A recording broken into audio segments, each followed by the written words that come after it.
नमस्कार, मी तनया मांडवकर सेलिब्रिटी प्रोमोटर्समध्ये तुमच्या सगळ्यांचं स्वागत करते. सगळ्यांची लाडकी आणि आवडती जोडी म्हणजेच जीवा आणि नंदिनीची, म्हणजेच लग्नानंतर होईलच प्रेम या मालिकेची सगळ्यात आवडती जोडी ती आज आपल्या सोबत आहेत. संक्रांतीनिमित्त हा आज आपण गप्पा गोष्टी रंगल्यात आज, तर चला तर मग आज त्यांच्यासोबतच गप्पा मारूया. सगळ्यात पहिले कसे आहात दोघं? मस्त. खूप छान. खूप मस्त मजेत. आणि कसं चाललंय? संक्रांतीचा सण आलाय, हा. काय म्हणजे काय एक्साइटमेंट आहे आता? आम्हाला काय एक्साइटमेंट असं खूप छान जसं की प्रत्येक सिरियल मध्ये प्रत्येक सण आपण घरच्या प्रमाणे साजरे करतो. तसंच आता संक्रांत आली आहे, सो संक्रांतीचा सण इथे साजरा केला जातोय. तुम्हाला आमच्या अटायरवरून हे सगळं दिसत असेलच. सो मला असं वाटतंय की हे मी पहिल्यांदा पाहिलंय की कुठल्या मुलाने अशी माळ वगैरे घातली आहे. सो माझ्यासाठी हे नवीन आहे, पण दिसतंय खूप छान. तुला कसं वाटतंय ते वेअर करून? मला छान वाटतंय. म्हणजे मला आधी कळलंच नाही नक्की काय आहे ते. मला असं लांबून वाटलं मोत्याची माळ वगैरे आणली. काय वाटलं ते जवळ आल्यावर कळलं अच्छा हे. नंतर कळलं खोटे आहेत. म्हटलं चिकट वगैरे व्हायचं अंग. घातल्यानंतर छान वाटतंय मला, पण मज्जा येते. आणि वेगळा खरं तर आर्टिस्टना असा घरी जाऊन सण साजरा करायला वेळ मिळत नाही खरं तर. त्यामुळे आम्ही आमची हौस इथेच भागवून घेतो सेटवरती आणि छान वाटतंय. तुला कसं वाटतंय? कारण वेगळं काहीतरी आहे, संक्रांतीचा सण साजरा होतोय सेटवरती आणि तुझ्या सगळ्या लोकांच्या जिथे तू नेहमी असतेस 10-12 तास कंटिन्यू. मी असं म्हणत नाही की एक टायमिंग फिक्स आहे तुमचा, तर कसं वाटतं? छान वाटतंय. सध्या आमच्याकडे मालिकेत जरा काय म्हणू, जीवा नंदिनीमध्ये वितुष्ट आलेला आहे. त्यामुळे तिळगुळ घ्या, गोड गोड बोला, खऱ्या अर्थाने मला वाटतं जीवाचा प्रयत्न असेल नंदिनीला सांगण्याचा. आणि नंदिनीच्या आयुष्यात थोडंसं काय म्हणू, तिला असं वाटतं की सगळे सण हे कुटुंबाबरोबर साजरे व्हावे आणि काय. सो ती आता आली आहे सासरी तिच्या सासूबाईंना भेटायला आणि सगळ्यांना. सो ती तिच्या परीने प्रयत्न करते त्यातल्या त्यात चांगलं वागण्याचा. कारण सगळ्यांना असं वाटतं की मी जीवाशी फारच वाईट वागतेय. सो तर अशा पद्धतीने सुरू आहे हा संक्रांतीचा सण नंदिनीच्या आयुष्यात. आणि पर्सनली मला विचारशील तर काय म्हणतात, इंग्रजी कॅलेंडर प्रमाणे हा आपला पहिला सण आहे.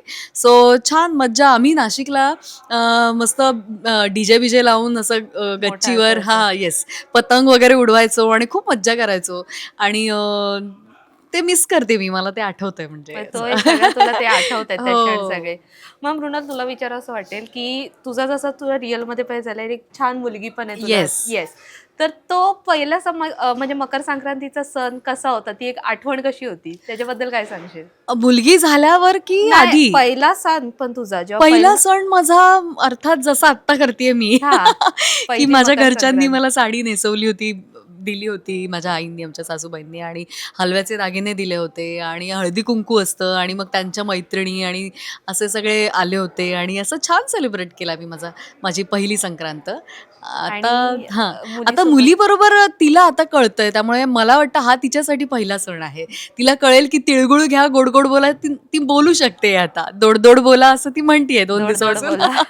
सो येस, मला पण खूप एक्साइटमेंट आहे.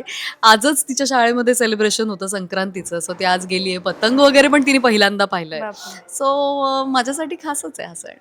आणि मुलं बोलल्यावर बोलतो ना, तुझ्याकडे मी पतंग हा खूप त्यांचा वेगळा विषय असतो. पतंग ह्याची पतंग कापायची, मांजा धरायचा. तशी तुझी काही आठवण, तू कधी कोणाची पतंग वगैरे अशी कापली? बेसिकली आता जसं मृणाल म्हणाली ना की माझ्या आईचं जन्मस्थळ हे नाशिक आहे. त्यामुळे 1-2 वेळा मी नाशिकला होतो संक्रांतीच्या वेळी. तर तिथे नाशिकला संक्रांतीच्या दिवशी पतंग वगैरे उडवण्याचा खूप मोठा कार्यक्रम असतो वगैरे. सगळ्यांना घरी बोलवलं जातं वगैरे. जसं ती म्हणाली तसं स्पीकर लावून टेरेसवर पतंग उडवले जाते. पण लहानपणापासून मी प्रचंड पतंग उडवलेत. म्हणजे मी रोज पतंग उडवायचो. आणि मुंबईला ना बेसिकली जून महिन्यापासूनच पतंग उडवायला सुरुवात होते. आणि पीक सीझन हा ऑगस्टमध्ये असतो. की ऑगस्टमध्ये मी जेव्हा लहान होते, आता सगळं बंद झालंय ते ऑलमोस्ट, पण मी जेव्हा लहान होतो तेव्हा आकाशात फक्त पतंग दिसायचे संध्याकाळी 4 नंतर, 4-4:30 नंतर. हो, आणि मग ती पतंग कापली की आम्ही टेरेसवर असायचो. मग आपली पतंग कापली की खाली ग्राउंड होतं माझ्या बिल्डिंग समोरच. सो तिथे ऑलमोस्ट तेही भरलेलं असायचं. मग ती पतंग कापलेल्या पतंगी पकडायला खाली 20-25 मुलं असायची. ती धावत जाऊन झाडावर चढून किंवा हे करून वगैरे ती पतंग ती पतंग कणी वगैरे. हो, सो पुढे ती छडी लावायचो. माझी फेवरेट होती निळी बारीक छडी म्हणून, की तिला असा ढील दिला की समोरच्याची पतंग कापली जायची. आणि त्याही पेक्षा नंतर नंतर तो कमी होत जायचा सीझन. आणि दिवाळीमध्ये इंटरेस्टिंग असं व्हायचं की खूप मोठा तेव्हा असं म्हणायचे की 5 वाला 10 वाला 20 वाला ढॅप म्हणायचे. हो. मोठ्या पतंगाला मुंबईत ढॅप ढॅप पण म्हणायचे. म्हणायचे. सो तो मोठा पतंग आणला की त्याला खूप मोठी अशी भली मोठी शेपूट लावायची की ती जेणेकरून स्थिर असायचं. राहील. हा, स्थिर असायचं राहील, ते, हलणार स्थिर नाही राहील, ती. हो. आणि मग दिवाळीच्या वेळी ना तेव्हा असे कंदील सोडायचे, ते कागदी कंदील असायचे, त्याला बांधायचा आणि तो कंदील असा लांबपर्यंत सोडायचा वगैरे. लिटरली त्या दिवे पण असायचे लावलेले. लिटरली तेच हा, ना, असायचे. कंदील तर म्हणजे मला त्या आठवतात प्रॉपर त्या दिवाच गोष्टी. असायचा. हो, असा कागदी कंदील असायचा, त्याच्या आतमध्ये दिवा लावला जायचा आणि ते असं अलगद सोडायचं. आणि ते बोलायचे तेव्हा की एक विश मागितली जाते. बोलताना जी आपल्या मनात असते ना विश, तर तशी तू काय अशी विश वगैरे मागितली होतीस नाही, का हे तेव्हा? असं काही नव्हतं. तर आम्ही मी म्हणजे मी ऐकलं हा होतं नाही बरं. असेल, पण मी मग ऐकलं होतं आम्ही बरं, मी तसं तुला काही नाही. आम्ही विचारलं. आपलं मजा माहित मग असतं तर तर नक्की एक तरी कंप्लीट झाली असती मी एवढ्या मागितल्या, कारण अशी मी काय एवढं मागितली असतीस विश्व? नाही, खरं तर पूर्ण होत आहेत आता ते, असं काही नाही, वेगळं पण एक मागायची. असतं ना तेव्हा एक लहान वय असतं की नाही, आपण बोलायचो पण हा, actually- देवाकडे मागितलं नाही की नाही, ते तेव्हा मी मिळतच. एवढंच हा. मागवू शकलो असतो की प्लीज मला पास कर प्रत्येक वर्षी. तेव्हा हे काही सुचलं नव्हतं, कारण तेव्हा काही डोक्यात नव्हतं तेव्हा असं माझ्या. काय म्हणजे हे असं नव्हतं. काही डोक्यात नव्हतं. मी फक्त इंग्लिशमध्ये पास कर, गणितात पास कर एवढंच बोललो असतो. पहिलं म्हणजे गणितात पास कर. बरं, इतकं छान तुमचं हे सगळं चालू आहे, पण मला असं विचारावं असं वाटेल की आत्ता ह्या मोमेंटला म्हणजे काय असे ट्विस्ट अँड टर्न्स बघायला मिळणार आहेत आता पुढे जाऊन येस. नाही, जसं आता मृणाल नाही, मृणाल आता जसं म्हणाली ना की सध्या तरी जीवा नंदिनीला मनवण्याचा प्रयत्न करतोय की कसं आहे, म्हणजे काहीही झालं तरी तिला आता त्याला पॉझिटिव्ह मध्ये टर्न करायचं आहे. बरोबर. कारण ह्या सगळ्या ज्या गोष्टी झाल्या आहेत तिला कन्व्हिन्स करायचं आहे की बाबा आत्तापर्यंत झाला तो पास्ट होता आणि लग्न झाल्यापासून मी फक्त तुला पाहिलं आणि आत्ता मला तुला मिळवायचं. बरोबर. सो यासाठी तो काय प्रयत्न करतो, कसे प्रयत्न करतो हे तुम्ही बघतायत. सुरुवात तर झाली आहे. राईट. सो त्याचा एंड कसा असणार आहे, तो नक्की कन्व्हिन्स नंदिनी होणार आहे की नाही होणार आहे, आणि जर झाली तर मग पुढे काय होणार आहे. ह्या सगळ्या गोष्टी खूप इंटरेस्टिंग आहेत. बरं, मीन्स आता बघ, ही पण एक तुमच्याकडे लिटरली खूप छान सिच्युएशन मांडली की ह्याच्यावरती कसं टॅग. पण आजकालच्या ह्याच्यात आहे ना, आजकालच्या या जनरेशनमध्ये खूप अशा सिच्युएशन येतात. ह्याच सिच्युएशन मी तर म्हणजे रादर दॅन बऱ्याचशा की एकतर पास जेव्हा कळतो आपल्या पार्टनरला तेव्हा असे रुसवे फुगे येतात, दूर जाणं, डायव्होर्स, हे सगळे होतात. रादर दॅन ती वाईफ असू दे किंवा हजबंड असू दे, कोणी नवरा बायकोंपैकी.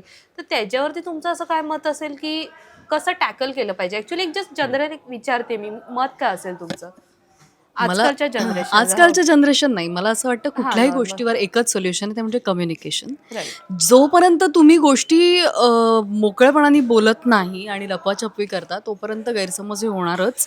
आणि ते नाही व्हायला हवे असतील तर मला असं वाटतं की तुम्ही सगळं काही बोललं पाहिजे. नाही बोललात तर मग त्याला काय, ते अंत नाही आहे, मग त्याला मग ते अनएंडिंग आहे, मग ते चालूच राहणार कायमच. सो मला असं वाटतं मग कम्युनिकेशन ते मग आपल्या नवऱ्याबरोबर असू देत, आपल्या मुलीशी असू देत, आपल्या फॅमिलीत आपल्या आईबाबांबरोबर असू देत, भाऊ बहिणीबरोबर असू देत, आपल्या आयुष्यात घडणारी प्रत्येक गोष्ट आपण घरच्यांशी, जे आपले आहेत अगदी जवळचे, बरोबर. जे आपल्याला जज करणार नाहीत, त्यांच्याशी आपण बोललं पाहिजे असं Discuss मला केलं वाटतं. येस. तू काय सांगशील विवेक? बिकॉज आजकाल अशा खूप काही Absolutely, गोष्टी ती एकदम घडतात. करेक्ट बोलली की हां. संवाद हा एकमेव त्याच्यावरती मार्ग आहे की तुम्ही संवाद साधला पाहिजे समोरच्याशी, तरच बरोबर. गोष्टी सॉल्व्ह होऊ शकतात. आणि त्या बरोबरीने मला असं वाटतं ना की समोरचा कधी कम्फर्टेबल आहे, कुठल्या गोष्टीसाठी कम्फर्टेबल आहे, Right. नाही आहे, हे ॲज अ हजबंड किंवा वाईफ हे तुम्हाला माहिती असलं पाहिजे. जर ऑफकोर्स अरेंज मॅरेज असेल तर काही काळाने त्या गोष्टी डेफिनेटली तुम्ही रोज जेव्हा राहता एकत्र तेव्हा माहिती पडतात. सो बरोबर. मला असं वाटतं की तो एक कम्फर्ट झोन समोरच्याला दिला पाहिजे, त्याचा टाईम त्याला दिला पाहिजे. आणि जेव्हा तुम्हाला एक अंदाज येतो की नाही ही करेक्ट वेळ बोलण्याची, तेव्हा तो संवाद साधला गेला पाहिजे. बरोबर. कारण आपण बऱ्याचदा, मला असं वाटतं ना की असं होतं की समोरच्याला एखादी न आवडणारी गोष्ट आपण ना बोलून जातो किंवा करून जातो पटकन ओघामध्ये, किंवा आपल्याला असं वाटतं की ठीक आहे ना, माझा स्वभाव तो आहे तर मी बोलून जातो पटकन, किंवा पण मला असं वाटतं की जेव्हा अशा गोष्टी होतात ना तेव्हा समोरच्याच्या कलाने घेतलं पाहिजे असं मला वाटतं, तर ती भांडणं मिटू शकतात. नाही, खरंच हे खरंच ऍक्च्युली उत्तम सॉल्युशन आहे दोघांनी जे म्हणजे सुचवलं, खरंच खूप छान आहे.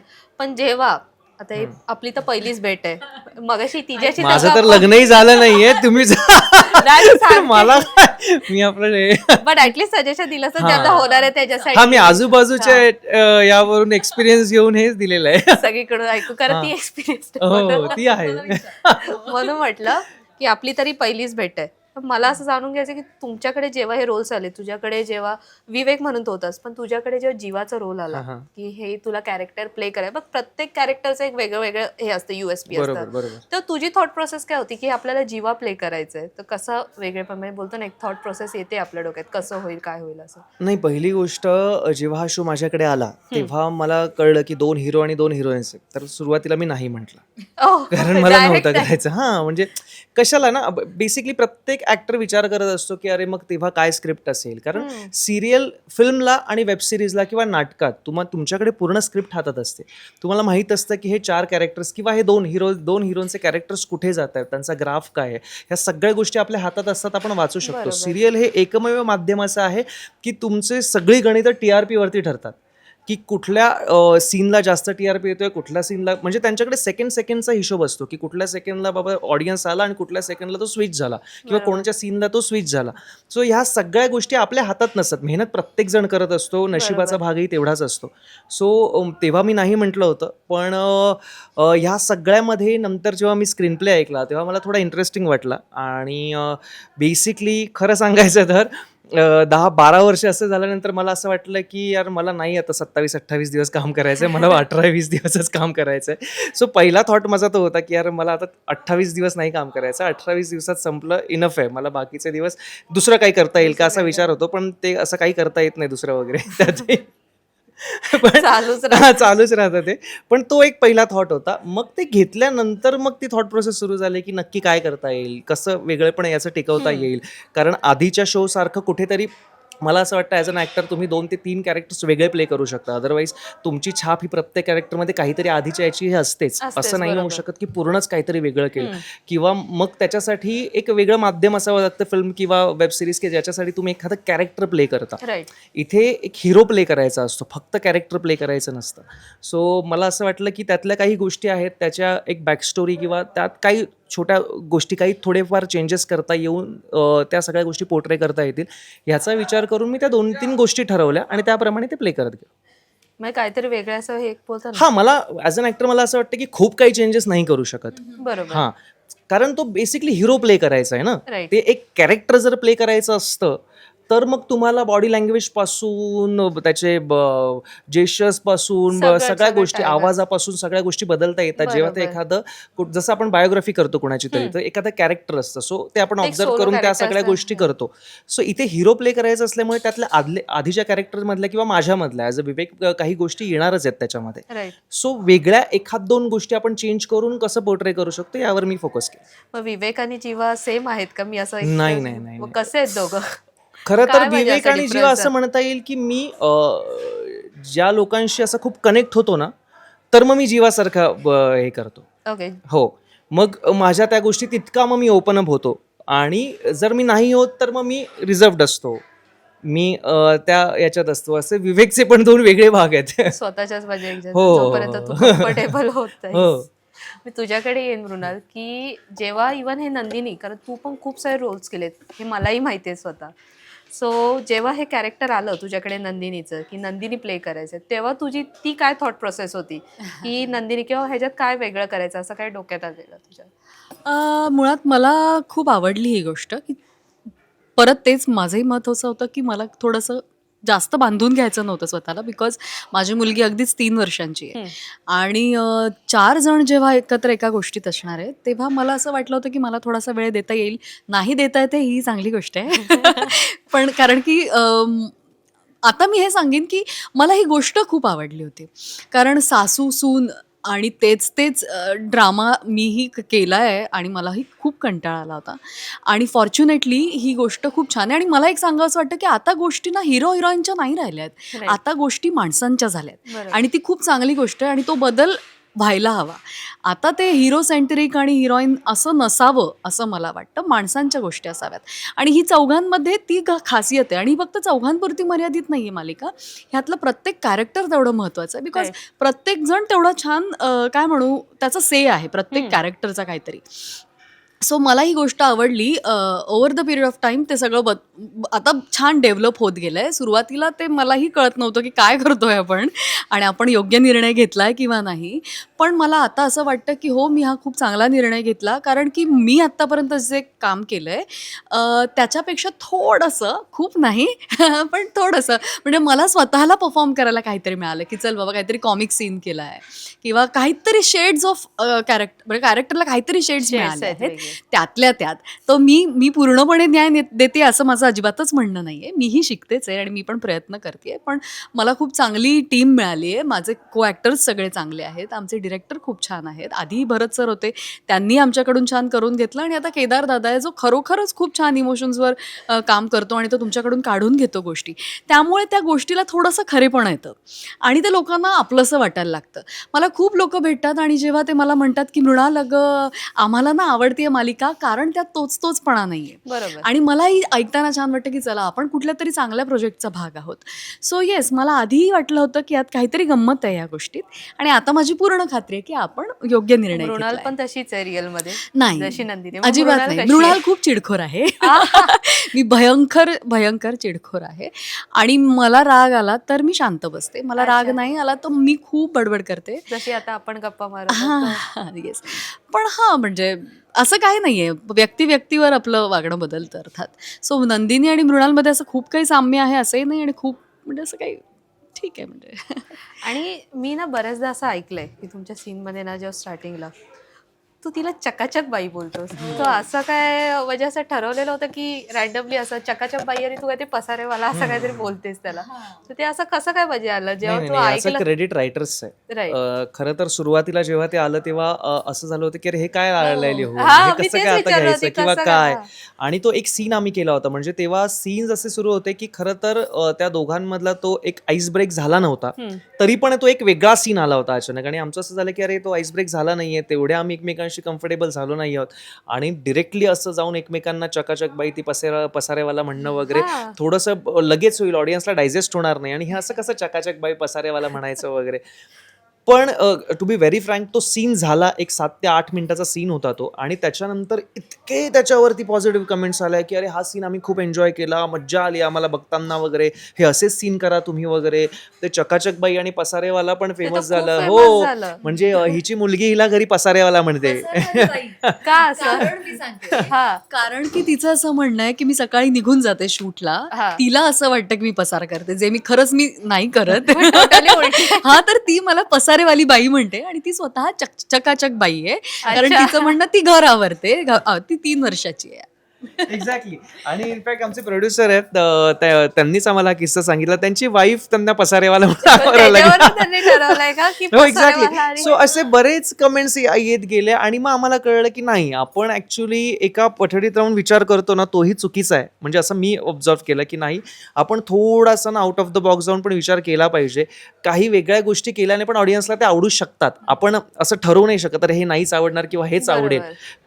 Go with काय it. आपल्या ते ते सांगता येत नाहीये. Yes. त्यामुळे आपण ते, मला असं वाटतं की ते 100% कन्व्हिक्शनने करत जायचं, बाकी ते सोडून द्यायचं. सोडून द्यायचं. पण आता बघ ना, लोकांनी ते इतकं धरून ठेवलंय की आम्ही आम्हाला पण विसरू देत नाहीये. हो. ऍक्च्युली मला सगळ्यात जास्त लक्षात म्हणजे तोच पॉइंट होता की पसारेवाला आणि चकाचक बाई. म्हटलं मी ह्या दोघांना विचारणारच. आणि तुला गंमत सांगू का, मी काल परवा घरात खरेदी म्हणून मी जनरल खाली गेलो होतो, तर दुकानाच्या बाहेर एका मी मॉप पाहिला ज्यावर चकाचक असं काहीतरी लिहिलंय आणि त्याचा एक मॉप आहे जो फरशी वगैरे पुसायला वापरतात ना.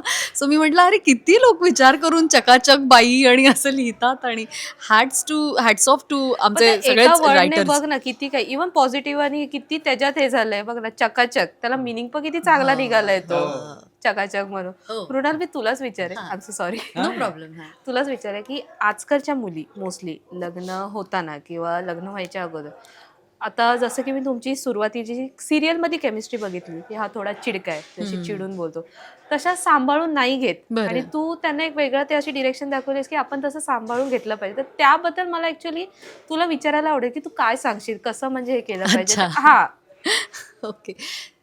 सांभाळून घेणं तर हीच बेसिक गोष्ट आहे आता आयुष्यात, दुसरं काहीच नसतं. माणसं पण खूप ते चुकतात. वेगळ्या पद्धतीने तू घेतलं सांभाळ, जसं की जीवा चिडतोय तुझ्यावरती आणि तू नाही हे असं नाही केलं पाहिजे, ठीक आहे होतील गोष्टी, तसं त्याला सांभाळ, तसं तसं काय सांगशील म्हणजे आजकालच्या मुलींना? हो, तेच सांभाळून घेतलंच पाहिजे. मला हे बघ, कुठली गोष्ट सांभाळून घ्यायला हवी आहे ते पण मॅटर करतं. बरोबर. पण अर्थात मला तेच म्हणायचं आहे की सगळ्या गोष्टी काय म्हणू आपण, कोणी कोणाला गृहीत धरलं नाही पाहिजे कुठल्याही बरोबर. बाबतीत. आणि जर तुम्ही तुमच्यात तेवढं कम्युनिकेशन असेल तर ते आपोआप सांभाळून घेणं होतंच. जर तुम्हाला नातं टिकवायचं असेल आणि तुम्हाला कायम एकत्र राहायचंच असेल तर मग कुठल्याही परिस्थितीत, कुठलीही वेळ येऊ देत, कुठलीही सिच्युएशन येऊ दे, काहीही घडू देत, लोक सांभाळून घेतात एकमेकाला. ती तुमची तयारी पाहिजे अर्थात. आणि जर तोडायचंच असेल तर मग कुठलीही गोष्ट पुरते. मग त्याला काय कुठलेही, मग मी असंही मध्ये त्या कोण होत्या त्यांचं मी ऐकत होते मध्ये पॉडकास्ट, रामतीर्थकरच त्या पण, ज्या म्हणाल्या होत्या की मला झाडायचं नाहीये घर म्हणूनही डिवोर्स घेणाऱ्या मुली आहेत. हो आहे. सो तुम्हाला काय हवंय आयुष्यात हे तुम्हाला एकदा क्लिअर झालं तर मग गोष्टी सोप्या होतात.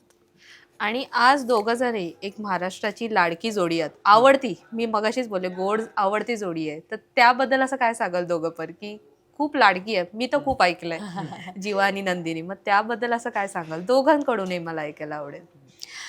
मला तर खूप छान वाटतं, कारण की तुम्ही जे काम करताय ते प्रेक्षकांच्या पसंतीस उतरणं ही Right. खूप महत्त्वाची गोष्ट आहे. तुम्ही तुमच्या आयुष्यातला खूपसा वेळ इथे देता, तुमची फॅमिली मागे सोडून येता, तुम्ही खूप प्रवास करून इथे येताय आणि तुम्ही खूप काम करताय, तर ते तुम्हालाही करताना छान वाटतंय आणि लोकांनाही ते आवडतंय, तर त्यापेक्षा छान गोष्टच नाही दुसरी. बरोबर. सो मला खरंच छान वाटतं की आमची जोडी इतकी आवडतीये लोकांना आणि त्यामागे त्याची तेवढीच मेहनत आहे ऑफकोर्स, आणि आमची दोघांची तेवढी मेहनत आहे, आणि आम्हाला त्याचा त्यामुळे हुरूप येतो की चला आता आपल्याला छान काम करायचं आहे. आणि आम्ही आणि काय म्हणू, प्रेक्षकांचेच मी आभार मानते, कारण की आम्हाला एवढं डोक्यावर त्यांनीच घेतलं, अदरवाईज नाही. त्यांची मी माफीही मागते की मी इन्स्टावर नसते, तो माझा स्वभावच नाही आहे. मला खूप मारून मुटकून जरी बसवलं तरी मी इन्स्टा, मोबाईल मी खरंच नाही करू शकत, तो माझा स्वभावच नाहीये. पण तरी सुद्धा तुम्ही मला सांभाळून घेताय, समजून घेताय आणि आमच्या कॅरेक्टर्सवर इतकं भरभरून प्रेम करताय, त्याबद्दल तुमची मी खूप खूप खूप आभारी आहे. आणि असंच तुमचं प्रेम आमच्या जोडीवर, आमच्या मालिकेवर राहू देत, त्याची आम्हाला खूप खूप गरज आहे. Thank you so much. एकदम करेक्ट बोलली ती. आपण एखाद्या गोष्टीसाठी मेहनत का घेत असतो, तर ती गोष्ट लोकांना आवडावी, त्यांनी आपलं बरोबर. कौतुक करावं म्हणूनच आपण ते करत असतो. आणि जेव्हा तुमच्या कामाचं कौतुक व्हायला लागतं, तुमची जोडी आवडायला लागते, तुमची सिरियल आवडायला लागते, तेव्हा खरंच खूप छान वाटतं की लोकांमध्ये गेल्यावर 10 लोकं पुन्हा त्या नावाने ओळखायला लागतात. बरोबर. म्हणजे ही खूप ॲक्टरच्या आयुष्यातली इंटरेस्टिंग गोष्ट आहे. बेसिकली जे सिरियल्स करतात त्यांना प्रत्येक प्रोजेक्टवरती त्यांचं नाव बदलत जातं. म्हणजे हो. आधीच्या सिरियलला मला राज म्हणायचे, आता मला जीवा म्हणायला लागले. जीवा म्हणायला. म्हणजे त्यांचे तेच बदलतात. ऑफकोर्स त्यांनी आधीची पण बघितली असेल, आत्ता पण त्यांना ते कॅरेक्टर किंवा ती सिरियल, त्यातली घडणारी गोष्ट इतकीच स्वतःची वाटू लागते की ते त्या नावाने त्या व्यक्तीला ओळखायला लागतात.